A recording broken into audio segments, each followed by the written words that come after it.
All right. Good morning, everybody. Welcome into Mornings with Loretta. We have Danielle Bayard with Jackson with us today, and we're talking about best friends and how is it possible, even in this time we're living in, to make this happen. Well, we have friendship expert with us from Bumble, Danielle Bayard Jackson. Welcome. Thank you for having me. I'm happy to be here. So, a friendship expert, can you just tell us what that means? I try to log in all the research that I can on friendship, friend making, deepening platonic relationships. And then I come alongside people to show them how to either create platonic relationships or to make them even more satisfying. And so far, it's been a really fulfilling job. I can only imagine how that looks and feels. So, for those who don't know a lot about Bumble, can we just do that real fast so we can set our questions up from there? Yeah, so most people know Bumble to be a dating app, and they're going there when they're looking for romance. But what they don't often realize is that there are different modes that you can set for different objectives that you have. So the friend making mode, Bumble BFF, allows you to situate yourself in such a way that you are making genuine platonic connections. And if you already have maybe a romantic relationship or you're not looking to date, you can turn off the dating mode. That way you're not, getting in trouble in your relationship, and you can put yourself out there and really connect with possible friends. Okay, so is it possible for men and women to be just friends as we get into this Okay, Bumble season? Is that possible? I think it's possible just because there are so many success stories of people who, have, cross gender, friendships. But, with Bumble BFF, it's situated in such a way that women can match with women, men with men, non binary with non binary. And so far that's been successful, and people appreciate being able to connect with someone that they feel safe with. Okay, so what advice do you have for us? Just looking for someone to be friends and socialize with. What advice? It's really tough for adults because I know the biggest thing that we face as a barrier is time. Maybe we're parents and we're working and we're doing all the things, but research shows that repeated exposure is a key ingredient of friend making, which says to us that we have to be consistent, we have to be intentional. And so I know we're busy juggling so many things, but we've got to put friendship on the calendar because it's so important and critical to our physical, mental, and emotional health. Another thing that's important for adults to keep in mind is sometimes, even though we're grown, we feign confidence, sometimes deep down we're scared to put ourselves out there. We're scared to initiate. And so we have to remember that there's research that tells us that we tend to greatly underestimate just how much people like us in the first interaction. It's called the liking gap.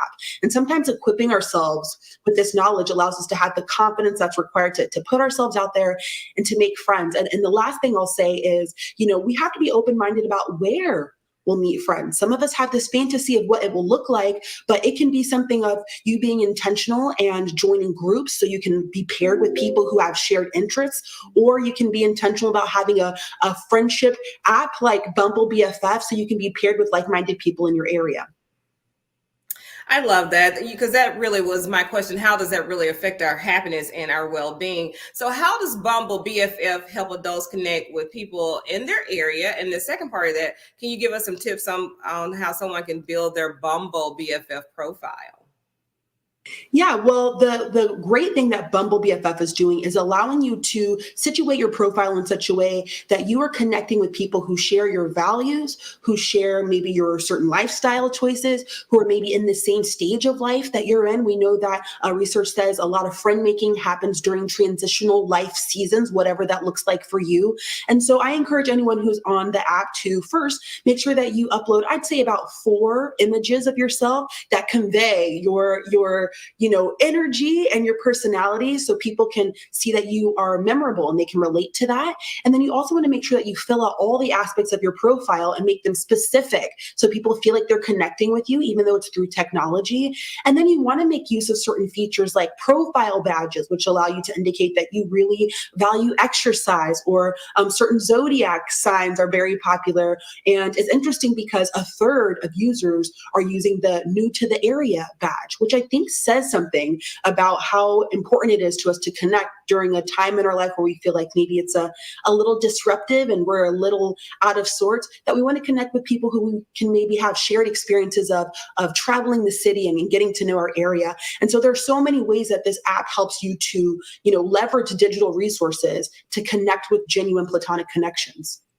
Okay, because we're in the holiday season where people are getting together, but because we've been remote so long, it's hard to really connect or feel comfortable reconnecting when we've been, pretty much by ourselves or just with some of our close family members.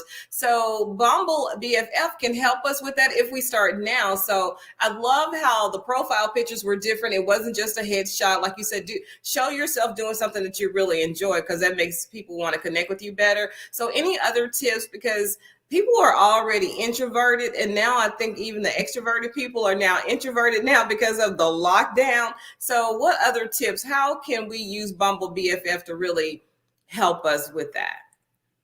You're so right. I see differences for sure in introverted and extroverted clients. But I'll tell you this, some people are like, using technology to make friends. I don't know, but it's more popular than you think. We have, nearly 60% of women are saying that they are finding friends by leveraging technology to do so, which I think is so powerful and maybe a testament to the times. And maybe it's because we intuitively know that friendship is important to our physical, mental, and emotional health. They say people with satisfying friendships are living longer. They report being happier. And so it really is such a critical thing. And I would also encourage anyone who's on the app to make sure that you get offline as soon as possible. So leverage the app in order to be paired with people in your area that you otherwise might not have met. But then after that, to increase satisfaction, have the courage to arrange an in-person meetup. It can be an hour for coffee or cocktails. That way you can work to gradually and appropriately advance the relationship and deepen a potential platonic connection. Okay, so where can they go to sign up and get more information? I know they've been waiting on that question. Right. So you can definitely go to bumble.com/BFF for more friend making tips, insights, and success stories. But the app itself is widely available globally wherever you download apps. See, those photos are what's getting me, that profile, because I would be interested if I saw somebody outside or, maybe in their kitchen cooking, because I like people who cook, because I don't necessarily cook. But Danielle, you've been so informative. You made it sound fun and easy. So the first step is what in closing? What's that first step we should take after we sign on? What should we do? The first step is to have the courage to initiate conversation and also to show up as your authentic self so that from the beginning, you're matching with people who appreciate you for you. I think you ended that with the best advice, because people have a tendency to say, I'm going to be boring or they're not going to like me. So let me soup this up. And then they hear this other stuff. So be your authentic self. Danielle says, be your authentic self and just go for it. So Danielle, thank you so much. I feel more like engaging on social media on Bumble myself now, BFF Bumble, of course. So thank you for being our guest today. You can do it, Loretta. I'm rooting for you. Thank you for having me. I will definitely check it out. All right, everybody. We'll be right back in just a moment. Don't go anywhere. Thanks, Danielle.